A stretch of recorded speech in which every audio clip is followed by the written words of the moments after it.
Tamin'ny taona enina zany dia namafisina sy nahatsaraina kokoa ny fomba ny mpampianatra mpikarika eto amin'ny institut supérieur de technologie amin'izay fikapikaroan'izay zany hoe amin'ny fionana mivantana amin'ny mpandrara sy ny partenaire zany dia avy eo fionana databatra boribory eo amin'ny samy mpampianatra eto amin'ny IST. Raha tamin'ny heritaona ny tanjona tamin'izay dia namoahana ny antsoina hoe rapport d'activité de recherche teto amin'ny IST fa amin'ity kosa dia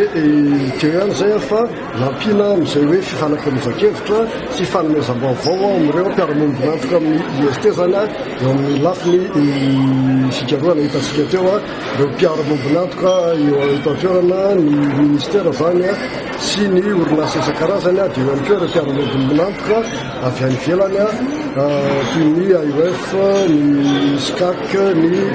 AFD izay miara-miasa amin'ny IST tsy amin'ny lafiny fikaroana ihany fa eo amin'ny lafiny projet zany na ny tetikasa entina mpiboboana ny fitantanana sy ny asa eto amin'ny sy ny asa fikaroana sy ny fampianarana eto amin'ny IST Antananarivo. Fampianarana paraporo ambony rehetra eto Madagasikara ary anisan'izany ny IST dia izay fametrahana système LMDZ dia mila zany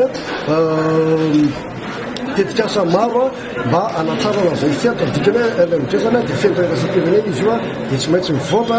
manaraka zay anisan'izany ohatra eo amin'ny kalitao zany na ny qualité dia nametraka an'izay ny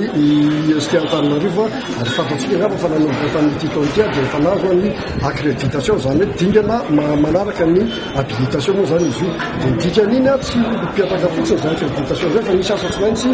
arahana atao zany arahana asa ny accréditation mba hijanona an'izay hoe amélioration continue zay assurance qualité dia efa nanomboka zay na poste par compétence dia efa toratra hoavy tsy hoe le référentiel qualité de formation misy ihany koa ny fanasarana ny fitantanana ny ataontsika hoe logiciel tese cocktail nazavaina teo zay misy ihany koa ny antsoina hoe employabilité de diplômé zany hoe ny fanasarana fahaiza-manao ny mpianatra mivoaka ny tsara mpampianarana ambaratonga-bolo zany mba ho tsaratsara kokoa dia miara-miasa ny IST ao anatin'ny zay projet zay dia misy ihany koa ny fanatsarana ny fampitaovana sy ny fahaiza-manao ny mpampianatra zany ohatra hoe nyresahantsika teo ny projet CNEF BTP Formant Pro BTP zay ahitana famatsim-bola famatsim-bola zany fandefasana mpampianatra io fananivelana dia ao fanatsarana ny fotodrafitrasa amin'ny IST sy ny fividianana matériel pédagogique sy matériel de recherche ho ampiasaina ao amin'ny IST Antananarivo. Le projet PIPOM zany dia livre projet insertion professionnelle et orientation pédagogique à Madagascar zany hoe raha atao amin'ny teny tsotra izy raha fahaizana tsotra dia hoe tetikasa iray fampitana ny mpianatra mivoaka mahazo diplôme ny toeram-pampianarana ambaratonga ambony makany amin'ny toerana iasana ary izy io zany dia raisana tany ambolany mihitsy ny mpianatra vao miditra amin'ny IST dia efa orientena izy hoe inona ny taranja hidiranao ato dia rehefa tonga eto zany mianatra ato amin'ny IST rehefa tavavaka eto anao mahazo diplôme aiza ho aiza ny toerana iasanao dia arahana mandrapatonga hatrany amin'ny fametrahana azy any amin'ny toeram-piasana zany ny ankizy mahazo diplôme zany hoe amin'izao zany dia tsy mijanona fotsiny amin'ny fanofanana ny IST Antananarivo dia ny fizarana diplôme tsy mijanona amin'izay intsony